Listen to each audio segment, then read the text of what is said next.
Hello everyone, welcome to this session. तो आज के सेशन में हम एक बहुत ही इम्पोर्टेंट टॉपिक के बारे में बात करने वाले हैं, that is AVL tree. AVL tree क्या है और वो क्यों जरूरी है और वो क्यों पिक्चर में आया, ये समझने से पहले मुझे आपको बाइनरी सर्च ट्री के कुछ डिसएडवांटेज बताने हैं। राइट, तो यहाँ पे आप देखो कि मैंने एक ऑलरेडी ट्री दिया हुआ है, लेकिन मैं आपको एक सीक्वेंस देती हूँ, data sequence, that is 1 2 3 4 5। Right, तो ये 1 2 3 4 5 जो है, अगर मैं उसको एक बाइनरी सर्च ट्री बनाने की कोशिश करूँ, सेम ऑर्डर में अगर वो आए हैं और सेम ऑर्डर में अगर मैं बाइनरी सर्च ट्री बना रही हूँ, तो सबसे पहले आएगा 1। अब जब 2 आएगा तो 1 से कंपेयर होगा। 2 जो है वो 1 से बड़ा है, इसलिए उसके राइट साइड पे आएगा, तो so I am putting 2 in right side of 1।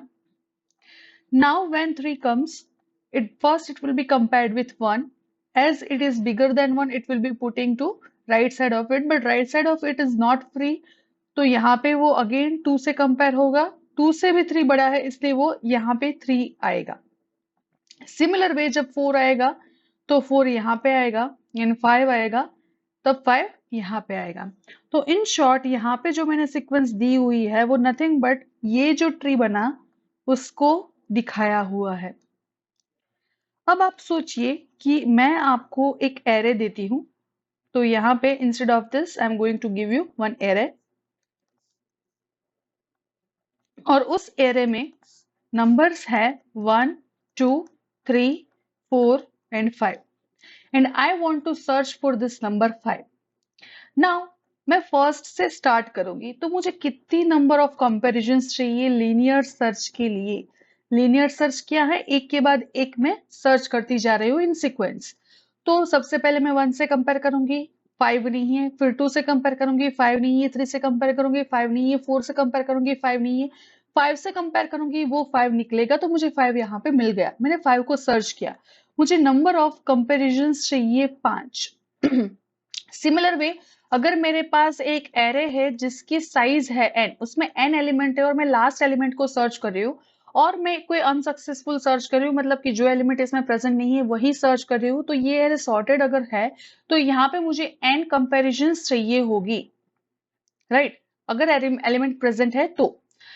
अब बाइनरी सर्च ट्री की जब हम बात करें, तो बाइनरी सर्च ट्री में हमने इसके पहले वाले लेक्चर्स में देखा है कि जब हम बाइनरी सर्च करते हैं तो हर बार हमारा आधा सर्च कम हो जाता है। मतलब कि फर्स्ट लेवल पर हमने कुछ सर्च किया, तो बेस्ड ऑन दिस वैल्यू, यहाँ पे सपोज है 5, बेस्ड ऑन दिस वैल्यू हम डिसाइड करेंगे कि हमें लेफ्ट साइड जाना है कि राइट साइड जाना है। तो अगर मेरे पास n डेटा है तो n/2 डेटा, सपोज वो नंबर इससे कम है, यहाँ पे जो की है उससे कम है, तो मैं लेफ्ट साइड पे जाऊंगी, दैट मीन्स राइट साइड के n/2 जो भी एलिमेंट्स और डेटा प्रेजेंट है वो एलिमिनेट हो जाएंगे, वो कभी सर्च में दिखेंगे ही नहीं मुझे। राइट, और मैं लेफ्ट साइड पे जाऊंगी। अब लेफ्ट साइड पे मुझे यहाँ पे जो भी वैल्यू मिलेगी सेकेंड नंबर की, उसके बेसिस पे मैं डिसाइड करूंगी कि इस टोटल n/2 एलिमेंट्स में से अगर ये की से कम है, मतलब कि जो मैं वैल्यू जो सर्च कर रही हूँ वो इससे कम है, तो मैं लेफ्ट साइड अगेन जाऊंगी। इसका मतलब यहाँ पे जो n/4 वैल्यूज थी वो मैंने एलिमिनेट कर दी, मुझे अब उसको सर्च करने की जरूरत नहीं है, अब वो मेरी सर्च सीक्वेंस में नहीं आएंगे और मैं यहाँ पे चली आऊंगी। राइट, तो हर बार मैं एक्सपोनेंशियली उसको रिड्यूस करती जाती हूँ। इसके लिए जब मैं बाइनरी सर्च करती हूँ तो लॉजिकली मुझे मिलना चाहिए लॉग एन कंपेरिजंस, मतलब कि मुझे टोटल जो हाइट है, मतलब बाइनरी सर्च ट्री की हाइट आपको क्या मिलेगी, लॉग एन मिलेगी। राइट, ये हमने देखा हुआ है, तो वो लॉग एन मिलेगी, उतनी ही कंपेरिजन हम करते हैं। तो मैंने सपोज यहाँ पे अगर एक ट्री ऐसा लिया हुआ है से, अगर मैंने कोई ट्री ऐसा लिया हुआ है इस तरह से, 7 एलिमेंट्स है और यहाँ पे से 1 2 3 4 5 6 7, pardon me for my hand writing, और इसमें यहाँ पे अगर मैं 1 को सर्च कर रही हूँ तो मुझे कितनी कंपेरिजन करनी पड़ेगी, मुझे टोटल 3 कंपेरिजन करनी पड़ेगी यहाँ पे। राइट, तो बेसिकली मैं कितनी कंपेरिजन करती हूँ, मैं लॉग इन कंपेरिजन करती हूँ यहाँ पे। तो यहाँ पे अगर मुझे सीक्वेंस सॉर्टेड ऑर्डर में मिलती है डेटा की और उसको मैं एक बाइनरी सर्च ट्री में इंसर्ट करती हूँ, तो वो मुझे कंपैरिजंस देता है एंड कंपैरिजंस। आप देख सकते हो कि यहाँ इस ट्री में अगर मैं 5 को सर्च कर रही हूँ तो यहाँ से मैं लेफ्ट साइड जाऊंगी, यहाँ पे आऊंगी, यहाँ से मैं लेफ्ट साइड सॉरी मैं राइट साइड जाऊंगी, यहाँ पे आऊंगी, यहाँ से राइट साइड जाऊंगी, यहाँ पे। तो 5 को सर्च करने के लिए मुझे 1 2 3 4 5 टोटल 5 कंपेरिजन्स करनी है। तो एन अगर ऐसा एन नोड्स का स्क्यूड होगा मेरे पास ट्री, तो मुझे एन कंपेरिजन्स करनी होगी। तो यहाँ पे मुझे दोनों कंपेरिजन सेम मिलते हैं। तो बाइनरी सर्च ट्री के यूज करने का मतलब क्या, राइट वो जो मुझे नंबर ऑफ कंपेरिजन्स रिड्यूस करके देता है, वो इसका मतलब क्या अगर मैं वो यूज नहीं कर पा रही हूँ, राइट। तो हमें क्या करना है कि हमें ये जो स्क्यू ट्री यहाँ पे बनता है उसको बनने से रोकना है। हमें उस जो कॉम्प्लेक्सिटी मिलती है हमें, या फिर जो नंबर ऑफ कंपैरिजन हमें मिलती है, उसको स्क्यूड होने से बचाना है। तो इसके लिए हम एवीएल ट्री मतलब कि हाइट बैलेंस ट्री का यूज करते हैं। तो यहाँ पे अगर मुझे हाइट बैलेंस वाली फिनोमिना का यूज नहीं करना है, तो मेरे पास बहुत सारे ऑप्शंस अवेलेबल है। पहला ऑप्शन जो है मतलब कि वे वन है, वो क्या है कि मैं दोनों साइड पे सेम नंबर ऑफ नोड्स लूं, same number of nodes, same number of nodes at both sides, left and right. तो देखो मैं एक एग्जांपल लेती हूँ। यहाँ पे इस नोड के रूट के लेफ्ट साइड पे मैंने 7 नोड्स लिए और राइट साइड पे मैं 7 नोड्स कुछ इस तरह से लेती हूँ, 4 5 6 7। अब इसको मैं कॉम्प्लेक्सिटी के मदद से समझाने की कोशिश कर सकती हूँ, लेकिन कॉम्प्लेक्सिटी अभी तक हमने कुछ कवर नहीं किया है, लेकिन मैं बताती हूँ आपको। तो देखो यहाँ पे अगर कोई जो नंबर है वो इस वाली की से बड़ा है, अगर वो नंबर इस वाली की से बड़ा है, तो एटलीस्ट n/2 कंपेरिजन होगी। कॉम्प्लेक्सिटी के वर्ड में अगर ये n/2 है, तो वो ऑर्डर ऑफ n ही कहलाएगी। That is same as linear search complexity, right.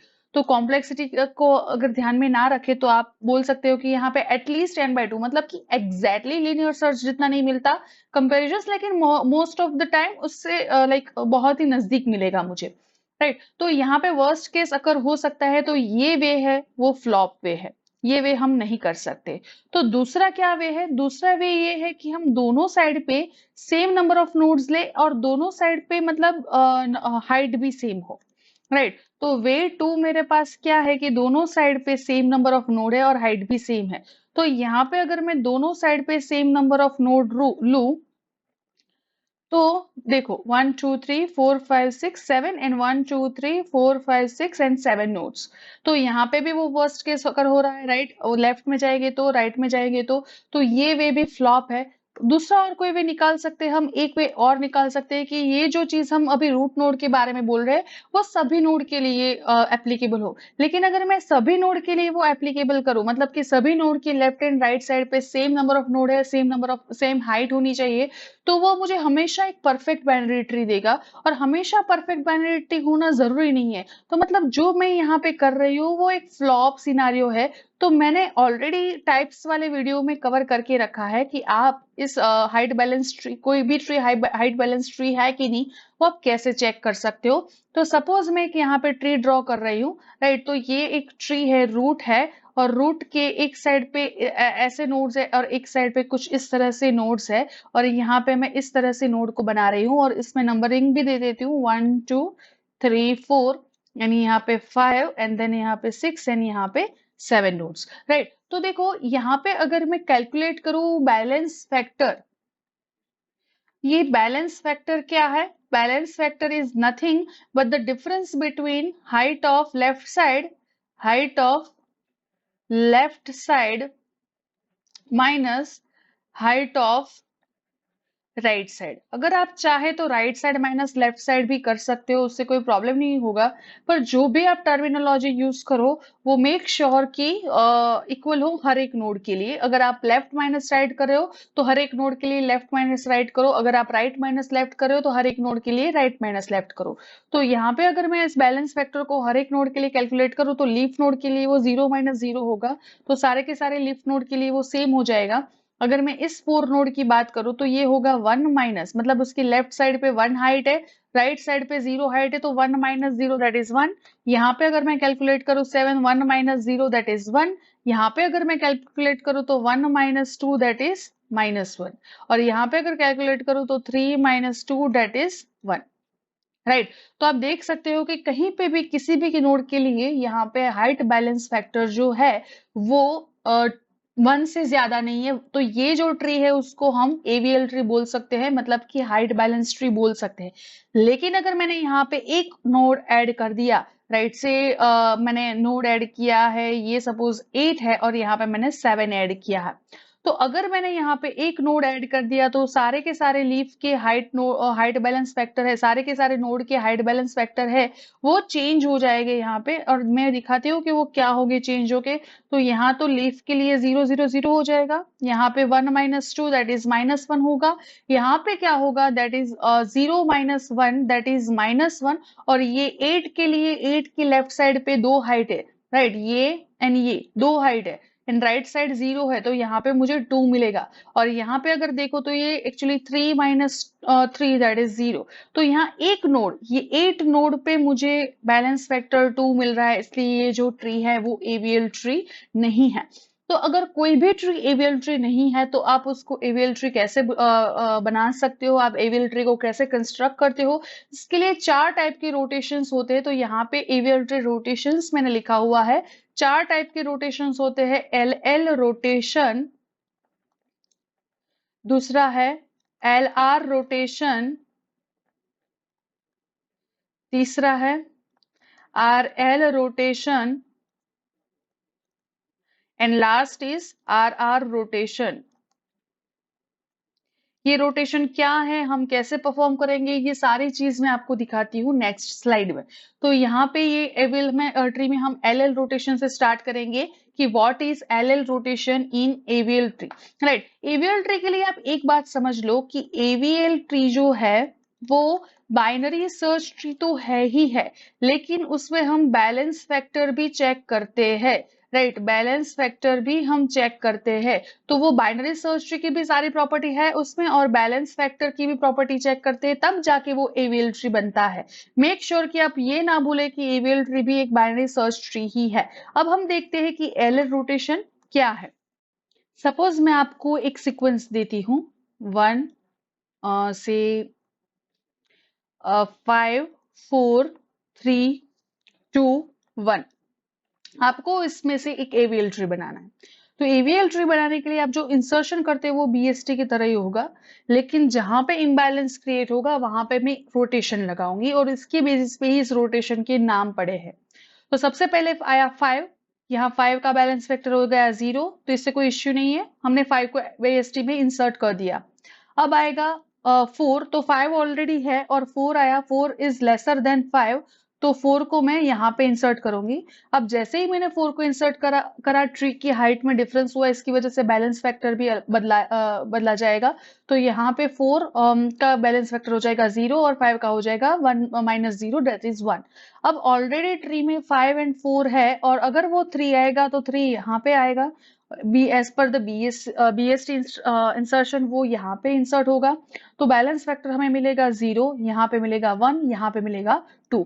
So in such cases where balance factor हमें इस तरह से मिलता है, तो मुझे रोटेशन परफॉर्म करना है, तो एल एल रोटेशन बोलते हैं, मतलब कि हम राइट साइड पे, राइट, क्लॉकवाइज रोटेशन करेंगे यहाँ पे। और जो मुझे यहाँ पे एक स्टिक जैसा मिला है उसको हम एक माउंटेन में क्रिएट करेंगे इस तरह से कुछ। तो यहाँ पे मैंने जो रूट पहले 5 था उसको चेंज करके बाइनरी सर्च ट्री का रूट कर दिया 4।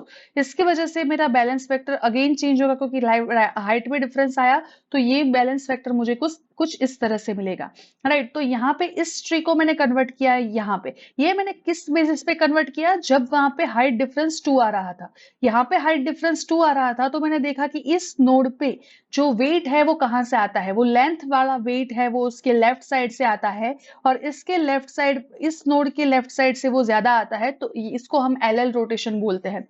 इन शॉर्ट, अगर मैं यहाँ पे आगे से यहाँ पे मैं अगर अब 2 को इंसर्ट करूंगी तो वो मैं इस ट्री में नहीं करूंगी, मैं इस ट्री में करूंगी। ट्रू इंसर्ट कहाँ पे होगा, अगर यहाँ पे आया तो 2 इससे छोटा है तो यहाँ पे आएगा, 2 इससे भी छोटा है तो यहाँ पे आएगा, और 2 यहाँ पे इंसर्ट होगा। अगेन बैलेंस फैक्टर हम देखेंगे, इसका 0 होगा, इसका 1 होगा, इसका अगेन 1 हो जाएगा, और इसका से 0 का 0 रहेगा क्योंकि ये लीफ है, तो इसमें कोई प्रॉब्लम नहीं है, इसलिए मैं यहाँ पे रोटेशन नहीं परफॉर्म करूंगी। लेकिन अगेन अगर यहाँ पे अगर मुझे कुछ और इंसर्ट करना है, ऐसे अगर मुझे यहाँ पे 1 को इंसर्ट करना है तो मैं यहाँ से स्टार्ट करूंगी, इससे छोटा है इसलिए मैं यहाँ से स्टार्ट करूंगी, इससे भी छोटा है इसलिए मैं 1 को यहाँ पे डालूंगी। इसका बैलेंस फैक्टर हो जाएगा 0, इसका बैलेंस फैक्टर 1, इसका बैलेंस फैक्टर 2 हो जाएगा, बिकॉज इस साइड 2 नोड्स है, इस साइड 0 नोड्स है। इसका 3 - 1 दैट इज 2। तो यहाँ पे देखो 2 2 आए, यहाँ पे भी 2 है, यहाँ पे भी 2 है। इन सच केसेस मुझे नीचे के लेवल से स्टार्ट करना है। अगर कई बार ऐसा होता है कि अगर मैं नीचे के लेवल को बैलेंस कर दूं तो ऊपर का लेवल ऑटोमेटिकली बैलेंस हो जाएगा। इन शॉर्ट, आप जब भी इंसर्ट कर रहे हो और आपने एक वैल्यू डाली और कोई इम्बैलेंस क्रिएट हुआ, तो 4 रोटेशन में से एक रोटेशन करने से वो पूरा का पूरा बैलेंस हो जाना चाहिए। अगर रोटेशन करने के बाद भी वो बैलेंस नहीं हुआ है, तो आप समझ सकते हो कि आपने इंसर्शन गलत तरीके से किया है। तो इस केस में ये वाली जो ब्रांच है वो मुझे एक इम्बैलेंस क्रिएट करती है। कैसे? 3 पे इम्बैलेंस उसके लेफ्ट साइड की वजह से है। यहाँ पे हाइट को हम वेटेड मानेंगे, लाइक बहुत वेटेड वो लेफ्ट साइड पे है, बिकॉज ऑफ इट्स हाइट वहां पे ज्यादा है, इसकी वजह से। तो क्या करेंगे इस रोटेशन में? अगेन इस तरह से रोटेट करेंगे तो 4 और 5 एज इट इज रहेगा, लेकिन जहां पे 3 रूट है उसकी जगह पे 2 रूट हो जाएगा, यहाँ पे 3 एंड यहाँ पे 1। इसका 0 0 यहाँ पे हो जाएगा, 0 - 0 0, इसका भी 0, यहाँ पे 2 - 1 दैट इज 1। तो ये अपना फाइनल आंसर होगा, और इसको हम एल रोटेशन इसी वजह से कहते हैं, बिकॉज ये लेफ्ट साइड की लेफ्ट साइड पे है। और एक चीज जो मुझे यहाँ पे आपको समझानी है वो ये है, जब सब ट्रीज है मेरे पास, मतलब कि मान लो कि आप बहुत सारी जगह पे ये आर्टिकल्स में भी देख सकते हो कि देखो यहाँ पे सपोज मैंने नोड को नाम दिए है एक्स, देन यहाँ पे नाम दिया है वाई, देन नाम यहाँ पे दिया है मैंने जेड, राइट। तो हो सकता है कि एक नोड मैंने किसी एक जगह पे सब ट्री में इंसर्ट किया, उसकी वजह से एक्स इम्बैलेंस हुआ, राइट। तो यहाँ पे सपोज ये S1 S2 S3 S4 में जो ड्रॉ कर रही हूँ अभी, वो नथिंग बट सब ट्री है। मतलब कि यहाँ पे शायद नोड्स हो सकते हैं, पहले वो बैलेंस था, लेकिन किसी भी एक सब ट्री में मैंने कुछ इंसर्ट किया, उसकी वजह से ये पूरे के पूरा इम्बैलेंस हो गया। इम्बैलेंस हो गया इसकी वजह से ये 2 है, ये 1 है, और ये कुछ है वैल्यू। या ऐसा भी हो सकता है ये 2 है, ये 0 है, राइट। सब ट्री की वैल्यू यहाँ पे जो S3 की वैल्यू है वो, और यहाँ पे राइट साइड की जो वैल्यू है वो सेम हो सकती है, तो यहाँ पे 0 भी हो सकता है। मेनली मेरा टारगेट ये 2 है। ये 2 कहाँ से आया? उसके लेफ्ट साइड की वजह से। तो मतलब कि ये इसकी वजह से आया। इस केस में रोटेशन कैसे होगा? तो देखो, आपको सिर्फ ये 3 चीजों को ढूंढना है कि ये 3 चीज कौन है। एक बार आपको ये खजाना मिल गया, उसके बाद आप राजा हो, राइट। तो देखो इस तरह से ये स्टिक हुआ, उसका हम माउंटेन कैसे क्रिएट करेंगे? वाई।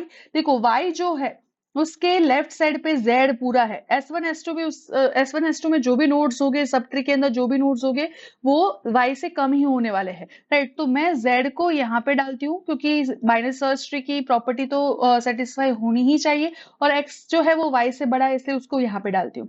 अब आपको पता है कि Z का जो S1 एंड S2 है वो एज इट इज रहेगा इस तरह से।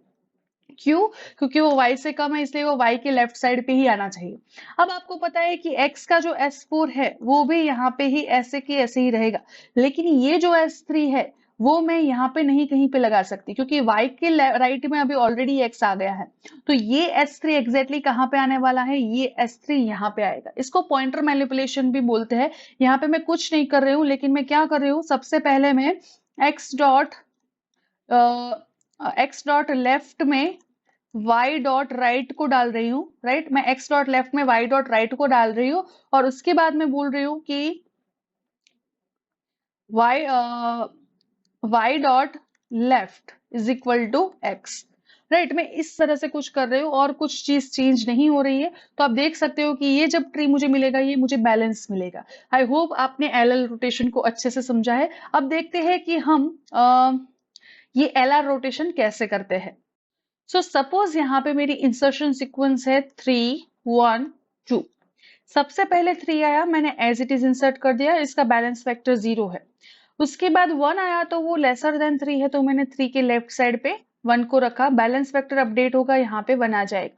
अब जब 2 आया तो वो 3 से छोटा है, इसलिए मैं उसको लेफ्ट साइड पे जाऊंगी, लेकिन वहां पे जगह खाली नहीं है, वहां पे ऑलरेडी 1 है, तो मैं 1 के राइट साइड में 2 को लिखूंगी। तो ये अपना बाइनरी सर्च ट्री हुआ, और यहाँ पर बैलेंस वेक्टर होगा 0, ये -1 एंड ये 2 हो जाएगा।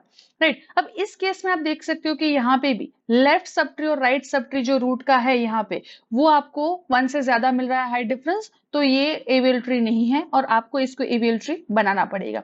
आपको इसमें से एवियल ट्री बनाना है तो आप कैसे बना सकते हो? बेसिकली मैं आपको दो वे दिखा रही हूँ। एक वे ऐसा है कि जिसमें मैं इन दोनों को इंटरचेंज करती हूँ। देखो, 3 ऐसा का ऐसा रहेगा, लेकिन यहाँ पे आ जाएगा 2। अब ये बाइनरी सर्च ट्री तो है, तो यहाँ पे मैं ऐसे 1 को नहीं रख सकती, वरना ये बाइनरी सर्च ट्री नहीं कहलाएगा। राइट, तो मुझे 1 को कहाँ पे रखना पड़ेगा? यहाँ पे। तो इस केस में मैंने एल आर रोटेशन को, ये एल आर क्यों है, 2 यहाँ पे मिला मुझे, 2 मतलब इम्बैलेंस यहाँ पे हुआ, किसकी वजह से हुआ? उसकी लेफ्ट साइड हैवी थी इसलिए। और यहाँ पे इम्बैलेंस किसकी वजह से हुआ? इसकी राइट साइड हैवी थी इसलिए। यहाँ पे हैवी का मतलब है उसकी हाइट। तो मैंने इस एल आर को सबसे पहले कन्वर्ट किया एल एल में, और उसके बाद मैं L L conversion L L rotation perform करती हूँ, तो मुझे आंसर कुछ इस तरह से मिलता है। राइट, तो बहुत सारी जगह पे आप इस तरफ का रोटेशन भी देखते हैं, लेकिन मैं जनरली इस रोटेशन को नहीं यूज करती। क्यों ये दो पार्ट नहीं करती मैं? क्योंकि उसकी वजह से क्या होता है कि स्टूडेंट कंफ्यूज होते हैं कि उसको एल आर रोटेशन को हम एल एल काउंट करें कि नहीं। एक्चुअली ये जो एल आर रोटेशन है वो इंडिपेंडेंट रोटेशन है, वो अपना खुद का रोटेशन है, it's naught L L rotation. Right, तो इसकी वजह से मैं क्या बोलती हूँ कि आपको सबसे पहले फाइंड करना है कि टू पूरे ट्री में इम्बैलेंस कहाँ पे हुआ। वो 2 जहां पे आया उसकी किस साइड को हैवी होने की वजह से वो इम्बैलेंस आया। तो ये इम्बैलेंस क्रिएट हुआ इसकी वजह से, उसके लेफ्ट साइड की वजह से। राइट, अब ये दो नोड मुझे आइडेंटिफाई हुए इम्बैलेंस के लिए, और यहाँ पे इम्बैलेंस किसकी वजह से हुआ? उसकी राइट साइड की वजह से। तो ये जब इस टाइप का आप एक शेप देखते हो, तो इसमें इस लास्ट वाले नोड को आपको रूट बनाना है, तो मैं इसको रूट बना देती हूँ। 1 इससे छोटा है तो उसको मैं उसके लेफ्ट साइड पे रखती हूँ, और इसको इसके राइट साइड पे रखती हूँ। So this is how LL rotation is directly performed without converting it to LL rotation. LR rotation can be directly performed without converting it to LR rotation. अब मैं आपको बोलती हूँ कि instead of this sequence 3, 1 and 2, मुझे कुछ, मेरे पास कुछ ऐसे sequence है, यहाँ पे X है, यहाँ पे Y है and यहाँ पे Z है। राइट, और यहाँ पे एक सब ट्री S1 है, यहाँ पे एक सब ट्री S2 है, यहाँ पे एक सब ट्री S3 है एंड यहाँ पे एक सब ट्री S4 है। यहाँ पे कहीं पे भी मैंने शायद यहाँ पे, मतलब ये साइड पे शायद मैंने कुछ इंसर्ट किया, उसकी वजह से ये इम्बैलेंस क्रिएट हुआ और यहाँ पे 2 आया है। हो सकता है कि यहाँ पे 0 0 हो, 0 1 है, कुछ भी हो सकता है यहाँ पे, लेकिन इम्बैलेंस इस एक्स नोड पे है। तो इस इम्बैलेंस एक्स नोड पे किसकी वजह से? उसके राइट साइड की हाइट ज्यादा होने की वजह से, राइट साइड हैवी होने की वजह से, और सॉरी लेफ्ट साइड हैवी होने की वजह से, ये जो वाई है उसकी लेफ्ट साइड पे लेफ्ट साइड हैवी होने की वजह से, और ये इम्बैलेंस इसके राइट साइड। मतलब मुझे 3 नोड आइडेंटिफाई हो गए। अब मैंने क्या बोला? Z आपका रूट हो जाएगा, तो Z आपका रूट हो जाएगा, कंपलसरी उसके लेफ्ट साइड पे Y आएगा, कंपलसरी उसके राइट साइड पे X आएगा। ये मैंने कर दिया। अब मुझे इस सब ट्रीज को सेट करना है। तो देखो, Y का लेफ्ट में S1 है, तो वो S1 लेफ्ट में ही रहेगा। X के राइट में S4 है, तो वो वैसा का वैसा ही रहेगा।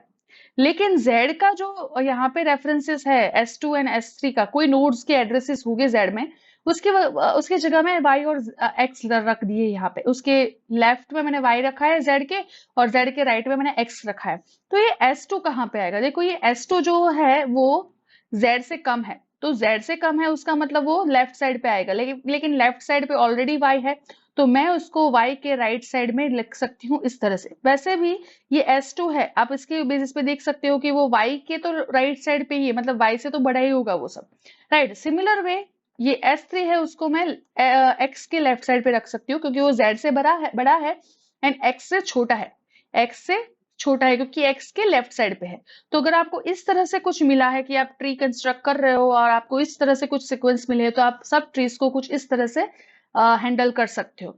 अब आरएल रोटेशन को मुझे ज्यादा डिटेल में नहीं समझाने की जरूरत पड़ेगी, आप समझ सकते हो कि आरएल रोटेशन कुछ इस तरह से होता होगा। राइट, और इसमें हम रूट किसको बनाएंगे, इस z को। ये क्यों RL रोटेशन है, x की राइट साइड हैवी है और राइट साइड पे लेफ्ट साइड हैवी है, इसकी वजह से इसको हम बोलेंगे ये RL रोटेशन है। राइट, और RL रोटेशन में भी अगर मैं यहाँ पे S1 बोल दूं, यहाँ पे मैं S2 बोल दूं, यहाँ पे अगेन मैं S3 बोल दूं, और यहाँ पे मैं S4 बोल दूं। राइट, तो ये क्या करेगा, z को अगर मैंने रूट बनाया तो उसके लेफ्ट में आएगा x, उसके राइट में आएगा y, क्योंकि z है वो y से कम है और x से ज्यादा है। और x के लेफ्ट में आएगा S1, y के राइट में आएगा S4। अब इस S2 को कहाँ पे रखेंगे हम, x के राइट में, और इस S3 को कहाँ पे रखेंगे, y के लेफ्ट में। राइट, तो सीक्वेंस भी मैं आपको बता देती हूँ कि अगर मैं सीक्वेंस कुछ इस तरह से लूँ, 1 3 2, सबसे पहले 1 आया, उसके बाद 3 आया, उसके बाद अगर 2 आ रहा है तो 2 जो है हमारा रूट बन जाएगा, और कुछ इस तरह से मुझे ट्री मिलेगा जिसको हम RL रोटेशन कहते हैं। और आप देख सकते हो कि RR रोटेशन क्या होगा, मैंने सीक्वेंस अगर दिया है 1 2 3, तो 1 देन 2 देन 3 इस तरह से मिलेगा, जिसमें से मैं कन्वर्ट कुछ इस तरह से करूंगी, और 2 जो मिडल एलिमेंट है वो रूट बन जाएगा। और अगर मैं उसको x y z के फॉर्म में लिखूं तो x y एंड z मुझे मिलेगा, यहाँ पे उसका सब ट्री होगा, यहाँ पे दूसरा सब ट्री होगा, यहाँ पे तीसरा सब ट्री होगा, और यहाँ पे चौथा सब ट्री होगा। अब ये सब ट्री भी हो सकता है, मतलब नंबर ऑफ नोड्स भी हो सकता है, एक सिंगल नोड भी हो सकता है, कुछ भी हो सकता है। राइट, और यहाँ पे इम्बैलेंस क्रिएट हुआ इसलिए y रूट हो जाएगा, x उसके लेफ्ट साइड, z उसके राइट साइड, x के लेफ्ट में S1, z के राइट में S4, y के लेफ्ट में जो S2 है वो अभी x के लेफ्ट में हो जाएगा, क्योंकि वो y से कम है, x से ज्यादा है।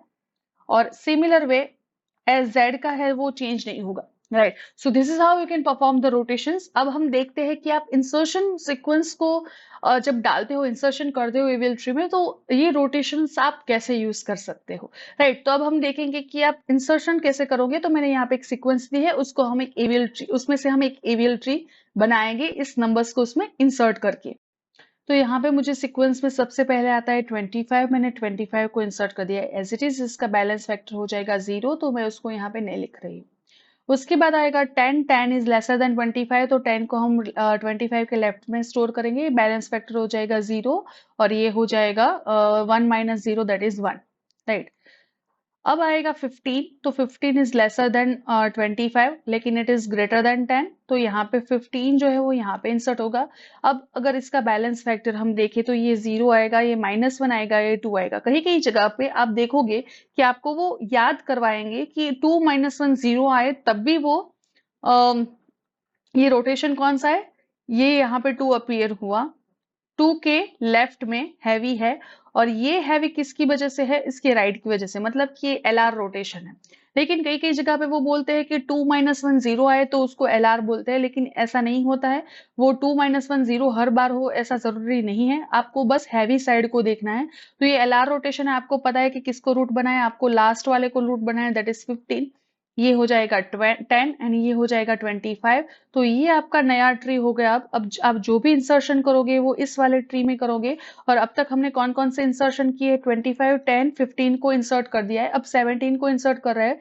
17 इज ग्रेटर देन 15 और इट इज लेसर देन 25, तो उसको हम यहाँ पे इंसर्ट करते हैं। ये नॉर्मल VST इंसर्शन है, ये 0, ये 0, ये -1 और ये -1, मतलब अभी तक यहाँ पे कोई इश्यू नहीं आया है, इसलिए मैं उसको एज इट इज इंसर्ट कर रही हूँ। अब आएगा 30, तो जब 30 आता है तो 30 कहाँ पे इंसर्ट होगा, वो 25 के यहाँ पे इंसर्ट होगा। ये 0 0 0 एंड ये हो जाएगा 0, और सिर्फ यहाँ पे हो जाएगा -1, तो यहाँ पे भी कोई इश्यू नहीं है। अब ये 35 आया, 35 आइडियली यहाँ पे स्टोर होगा BST में। अब देखते हैं तो इम्बैलेंस क्रिएट होगा, 0 0 0, ये हो जाएगा -1, ये हो जाएगा अगेन -1, और ये हो जाएगा -2।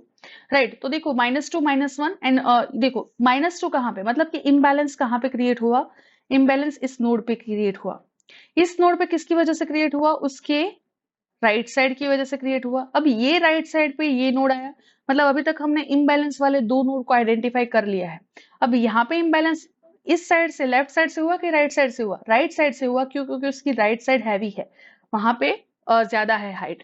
अब देखो यहाँ पे केस आया मेरा पहला वाला RR वाला। राइट, तो ये अपना S1 है, ये अपना S2 है, अपना S3 कुछ है ही नहीं, और ये मेरा S4 है। राइट, तो यहाँ पे मैंने आपको क्या बोला था, आपको क्या करना है, 25 को रूट बनाना है, उसके एक साइड आएगा 15 और उसके दूसरे साइड आएगा 30, और उस हिसाब से S1 S2 S3 को सेट करना है। हम कैसे करते हैं, S1 को लेफ्ट में ही रखते थे x के, और S4 को भी हम लेफ्ट राइट में ही रखते थे z के, और ये 17 जो है, अगर 25 रूट हो गया तो 17 उससे कम है, इसलिए उसको लेफ्ट में जाना चाहिए, लेकिन लेफ्ट में ऑलरेडी 15 है, तो और 15 से 17 बड़ा है तो 17 मैं यहाँ पे इंसर्ट करूंगी। तो जब आप 35 इंसर्ट करोगे तो आपको final tree after some rotations कुछ इस तरह से मिलेगा। राइट, तो ये आपका फाइनल ट्री हो गया। अब मुझे क्या करना है, मुझे इंसर्ट करना है 40। आइडियली 40 कहाँ पे इंसर्ट होगा, यहाँ पे। ये फिर से इम्बैलेंस क्रिएट करेगा, क्योंकि ये 0 0 0 1 एंड ये 0, ये -1 -2, तो मुझे आगे देखने की जरूरत ही नहीं है, यहाँ पे 2 है कि नहीं उससे फर्क नहीं पड़ता, मैं नीचे से ही देखूंगी, यहाँ पे 2 आ गया तो ये किस साइड की वजह से आया, उसके राइट साइड की वजह से आया, और यहाँ 35 पे किस साइड की वजह से हैवी है, राइट साइड की वजह से। मतलब ये अपना RR रोटेशन है। तो RR रोटेशन को हम कैसे परफॉर्म करेंगे, इस तरह से परफॉर्म करेंगे, यहाँ पे 10, यहाँ पे 17, ये एज इट इज रहेगा, और यहाँ पे इंस्टेड ऑफ 30 रूट हो जाएगा 35, 30 उसकी इस साइड आ जाएगा और 40 इसके इस साइड आ जाएगा। अब 21 कहाँ पे आएगा, तो 21 यहाँ पे आएगा। राइट, अब देखते हैं कि इम्बैलेंस क्रिएट होता है, 0 0 0 0 0, this will be -1, this will be -1, ये 3 है, 3 -2 1। राइट, अब ये 28 आया, 28 आया, उसको हम कहाँ पे इंसर्ट करेंगे, यहाँ पे इंसर्ट करेंगे। इम्बैलेंस यहाँ पे नहीं होगा और कहीं पे भी नहीं होगा, ये 0 हो जाएगा, ये 1 हो जाएगा, एंड ये हो जाएगा 1 2 -1 दैट इज 1। राइट, तो 3 -3 मतलब ये 0 हो जाएगा। तो आफ्टर इंसर्शन मुझे फाइनल ट्री कुछ इस तरह से मिलता है। और एक एग्जांपल देखते हैं। 35 सबसे पहले आया, मैंने इसको इंसर्ट कर दिया, उसके बाद 50 आया, मैंने उसको इंसर्ट कर दिया। अब 40 जब आया तब ये रोटेशन है वो इम्बैलेंस हो जाएगा, यहाँ पे क्या होगा, इम्बैलेंस, ये हो जाएगा 0, ये हो जाएगा 1, ये हो जाएगा -2। तो ये इम्बैलेंस किस साइड की वजह से हुआ, इस साइड की वजह से, और ये इम्बैलेंस इस साइड की वजह से हुआ है। तो आइडियली मुझे ये मिला है RL रोटेशन। राइट, तो RL रोटेशन में मैंने आपको क्या बोला था, आपको क्या करना है, 40 को रूट बनाना है, उसके एक साइड पे 30 आएगा, उसके दूसरे साइड पे 50 आएगा। तो ये आपका रोटेशन हो गया है यहाँ पे। अब आपको क्या करना है, अब आपको करना है यहाँ पे ये तीनों आ गए, अब 25 के आने से कोई इम्बैलेंस क्रिएट नहीं होगा। हर स्टेप पे अगर आप बैलेंस फैक्टर लिख रहे हो तो आपके एरर होने के चांसेस कम हो जाएंगे, बिकॉज हर स्टेप पे आपको पता रहेगा। वरना कभी कभी ऐसा होता है, मैंने बहुत सारे स्टूडेंट्स को देखा है कि वो हर स्टेप पे बैलेंस फैक्टर नहीं लिखते हैं, उसकी वजह से उसको कभी कभी वो 2 मिस हो जाता है और आंसर गलत आता है। इसका हमेशा आपको एक यूनिक ट्री मिलने वाला है, तो आंसर कभी भी अलग नहीं आने वाला है। राइट, यहाँ पे अगर 30 आया तो 30 एक्चुअली 35 था, ये 30 नहीं था, पहले 35 था, और 30 जब आया तो उसको मुझे यहाँ पे इंसर्ट करना होगा। अब मैं जब उसको यहाँ पे इंसर्ट करती हूँ तो वो मुझे क्या देगा, तो देखो ये 0 हो जाएगा, ये -1, ये 2, ये 0, ये 3 -1 दैट इज 2। तो ये 2 को मैं इग्नोर करूंगी, पहले मैं इस 2 को सुलझाने की कोशिश करूंगी। ये नोड जो है, ये नोड जो है वो किस साइड पे हैवी है, उसके राइट साइड पे हैवी, लेफ्ट साइड पे हैवी है। अब 2 नोड मैंने आइडेंटिफाई किए, यहाँ 25 किस साइड की वजह से हैवी है, इस साइड की वजह से हैवी है। राइट, आप आई होप आप ये समझ रहे हो कि ये कौन सा रोटेशन, ये LR रोटेशन है। तो LR रोटेशन में 30 जो है वो 35 की जगह पे आ जाएगा, तो यहाँ पे कैसे होगा, 40, यहाँ पे 50, यहाँ पे 30, यहाँ पे 25, और यहाँ पे 35। अब आएगा 60, 60 एज इट इज इंसर्ट हो जाएगा, उससे कोई इश्यू नहीं क्रिएट होगा। राइट, ओके, नाउ आएगा 78, 78 आएगा, तो 78 आइडियली 60 के राइट साइड पे होगा, तो ये मुझे यहाँ पे इम्बैलेंस देगा। विथ प्रैक्टिस अब मुझे बैलेंस फैक्टर लिखने की जरूरत नहीं पड़ती, मुझे पता चल जाता है, लेकिन आप बैलेंस फैक्टर प्लीज लिखिए। मैं एक बार आपकी सहूलियत के लिए यहाँ पे लिख देती हूँ, ये 0, ये -1, ये -2, तो ये 2 आया तो मुझे अब इसको देखना ही नहीं है, पहले इस 2 को सॉल्व करने की कोशिश में करूंगी। तो यहाँ पे 40 हो जाएगा, यहाँ पे 30, यहाँ 25, यहाँ 35, ये क्या हो जाएगा 60, ये हो जाएगा 50 एंड ये हो जाएगा 78। अब ये 20 है वो, let me just clear some space. तो इसके लिए एक बड़ा पेज चाहिए होता है हर स्टेप को दिखाने के लिए। तो जब 20 आया तो 20 यहाँ पे आएगा। तो देखो यहाँ पे आइडियली मैं कैसे देखती हूँ पता है, हर नोड पे यहाँ पे हाइट डिफरेंस देखो 1 है, यहाँ पे हाइट डिफरेंस देखो 1 है, यहाँ पे हाइट डिफरेंस 1 है, यहाँ पे हाइट डिफरेंस 0 है। तो हर नोड पे मुझे अब सीधा ही पता चल जाता है, लेकिन आप प्रैक्टिस रखो बैलेंस फैक्टर को लिखने की। अब 28 आया तो 28 में यहाँ पे डालूंगी। एक्चुअली ये कंप्लीट ट्री है तो ये बैलेंस ही है, तो ये बैलेंस बाइनरी सर्च ट्री है। लास्ट इज 150 155, ये बहुत बड़ा ट्री है। अब मैं कुछ भी बोले बिना इसको सॉल्व करूंगी, आप देखना, और आपको अगर कोई भी डाउट है तो आप कमेंट सेक्शन में मुझे बता सकते हो कि इस ट्री में अगर आपको डाउट है। प्लीज इस वीडियो को एक बार पॉज कीजिए और देखिए कि आप इसको सॉल्व कर पाते हो कि नहीं, फिर आप ये मेरी मेथड देखो और देखो कि आपका आंसर मेरे आंसर से मैच होता है कि नहीं। सबसे पहले आया 150, तो मैंने उसको एज इट इज इंसर्ट कर दिया। उसके बाद 155 एज इट इज इंसर्ट कर दिया क्योंकि कोई प्रॉब्लम नहीं होगा। अब जब 160 आया तो ये एक आर इम्बैलेंस होगा, तो यहाँ पे 155, यहाँ पे 150 एंड यहाँ पे 160, राइट। ओके, तो ये रोटेशन परफॉर्म हो गया, हमने अभी तक इस चीज को इंसर्ट किया है, ये 115 है। अब आएगा 1110, राइट। इसको हम, ये मेरा रोटेशन हो गया एल रोटेशन, राइट। तो यहाँ पे 155 160 एंड देन 115 रूट हो जाएगा 150 एंड 110 110। अब एक बात आपने नोटिस की होगी कि अगर मैं यहाँ पे इस ट्री पे रोटेशन परफॉर्म कर रही हूँ, राइट, मतलब कि देखिए अगर यहाँ पे मैंने इस ट्री पे, इस सब ट्री पे रोटेशन परफॉर्म किया, तो ये वाला sub tree after one rotation balance हो जाना चाहिए, राइट। और इंसर्शन में मैं ये बोल सकती हूँ कि आप एक रोटेशन करोगे, कोई भी एक रोटेशन, आइदर वो आर एल है, आर आर है, एल आर है कि एल एल है, एक रोटेशन आप परफॉर्म करोगे, उसके बाद वो ट्री बैलेंस हो जाना चाहिए। अगर वो बैलेंस नहीं होता और दूसरे रोटेशन की आपको जरूरत होती है, तो in insertion, I am talking about insertion, तो इंसर्शन में अगर आप दो रोटेशन परफॉर्म कर रहे हो to balance a single tree, right, एक ही इंसर्शन में आप दो रोटेशन का यूज कर रहे हो, तो मेक श्योर कि आप समझ जाए कि आपका जो रोटेशन है वो गलत है, आपने कुछ गलत किया है, राइट। तो मेक श्योर कि आप ये चीज को भी एक ध्यान में रखें। तो यहाँ पे ये मेरा ट्री हो जाएगा। अब मुझे इंसर्ट करना है 140, 140 यहाँ पे इंसर्ट होगा। अब इसकी ट्री की हाइट चेंज हुई, तो यहाँ पे इम्बैलेंस कहाँ पे क्रिएट होगा, 0 0, ये हो जाएगा 1, ये 0, ये -1, और यहाँ पे 3 - 1 दैट इज 2।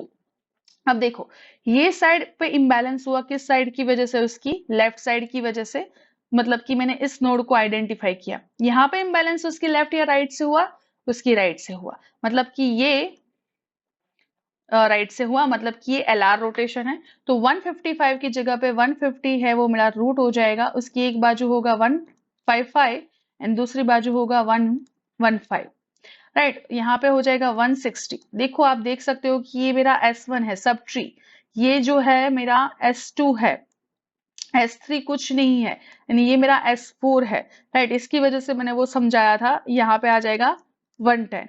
अब 140 है वो कहाँ पे जाएगा, वो 50 से कम है, तो यहाँ, और 115 से ज्यादा है तो वो यहाँ पे आएगा, राइट। तो कितने नोड हुए, 1 2 3 4 5 6, 1 2 3 4 5 6, राइट। तो ये इंसर्शन हो गया। 140 का आप करते हैं, 140 का इंसर्शन हो गया, 120 का करते हैं। तो यहाँ पे 120 आया, 120 का इंसर्शन कहाँ पे होगा, यहाँ पे। अगेन बैलेंस फैक्टर चेक करते हैं, तो ये हो जाएगा 0, ये हो जाएगा 1, ये -1, ये 0 एंड ये 0, देन ये -1 होगा एंड इस साइड पे 1 होगा। एक्चुअली ये 3 है, तो यहाँ पे कोई इश्यू नहीं क्रिएट हो रहा है, मतलब कि इम्बैलेंस नहीं हो रहा है, तो मुझे चिंता करने की जरूरत नहीं है। अब आएगा 145, 145 यहाँ आएगा, हाइट इंक्रीज नहीं हो रही, मतलब इम्बैलेंस नहीं होगा। 130, अब 130 जो है वो कहाँ पे आएगा, वो देखते हैं। 155, यहाँ पे 160, यहाँ पे 110, यहाँ पे 140। 140 से वो कम है इसलिए यहाँ आना चाहिए, लेकिन यहाँ ऑलरेडी 110 है तो 130 यहाँ पे आएगा। ये हाइट भी इंक्रीज कर रहा है, इसका मतलब ये कुछ इम्बैलेंस क्रिएट करने वाला है। देखते हैं, 0, -1, 1, 0, 0, 0, इस साइड पे हो जाएगा -2 और इस साइड पे -1। ऊपर का देखने की जरूरत ही नहीं है अभी क्योंकि मुझे 2 मिल गया है यहाँ पे। तो ये इम्बैलेंस किस साइड की वजह से हुआ, उसकी राइट साइड की वजह से। और ये राइट साइड पे इम्बैलेंस उसकी लेफ्ट साइड की वजह से। मतलब इस सब ट्री का रूट जो है वो अब क्या होना चाहिए, इंस्टेड ऑफ 115 इस सब ट्री का रूट होना चाहिए 120, राइट। ये जो है 120, तो 120 की एक साइड 115 और एक साइड आ गया 110, यहाँ पे आ जाएगा 140 और यहाँ पे आ जाएगा 145। अब ये 120 ऊपर चला गया, 130 कहाँ पे आएगा, 130 यहाँ पे आएगा। ये सब ट्री मिला, बाकी का सारा कुछ है वो एज इट इज रहने वाला है, राइट। 155 एंड 160, तो ये एज इट इज रहेगा। तो ये मुझे ट्री मिला आफ्टर इंसर्टिंग 130। अब 145, तो 147, तो 147 यहाँ पे इंसर्ट होगा। देखते हैं, यहाँ पे हाइट 4 हो गई, यहाँ पे मतलब कि इम्बैलेंस यहाँ पे होगा। देख लेते हैं एक बार, ये 0, ये 0, ये 0, ये -1, ये वहां पे अगेन -1, ये यहाँ पे -1 अगेन, ये 1 और ये 0, ये -1, ये 4 -2 मतलब 2। इम्बैलेंस यहाँ पे हुआ। यहाँ पे किस साइड की वजह से हुआ, इस साइड की वजह से। और या ये 120 पे इम्बैलेंस किस वजह से हुआ, इस वजह से। तो ये इस टाइप का रोटेशन होगा, राइट। तो कौन रूट होगा, 140 रूट होगा। 140 की एक साइड 120, 140 के दूसरे साइड 150। ये तय है, ये फिक्स है। तो अब ये अपना S1 हुआ, सब ट्री। देखो मैंने सब ट्री की बात की थी, वो मिला अभी मुझे S1। अब यहाँ पे 130 कहाँ पे आएगा, 130 अपना S2 है वो यहाँ पे आएगा। अब 140 ये अपना S3 है, ये कहाँ पे आएगा, यहाँ पे 145 एंड उसके राइट में 147 और यहाँ पे आ जाएगा 155 एंड 160। इसको एक बार इसका देखते हैं बैलेंस फैक्टर।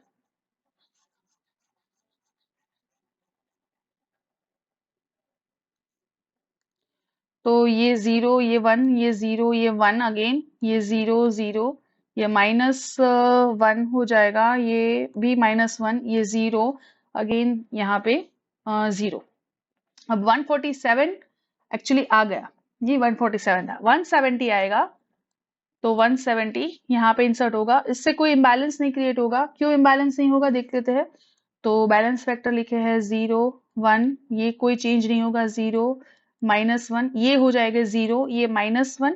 एक्चुअली यहाँ पे देखो मैंने नहीं लिखा था, तो ये बैलेंस फैक्टर का प्रॉब्लम यहाँ पे आया, राइट। तो ये ट्री अगेन मैं यहाँ पे ड्रॉ कर रही हूँ। 140, 120, 115, ये है 110, यहाँ पे आ जाएगा 130, यहाँ पे आ जाएगा 150, ये 145, यहाँ पे 147।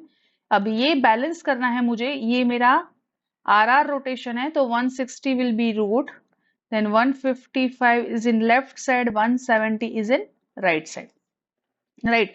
तो कुछ इस तरह से मुझे ट्री मिला है आफ्टर इंसर्टिंग 170।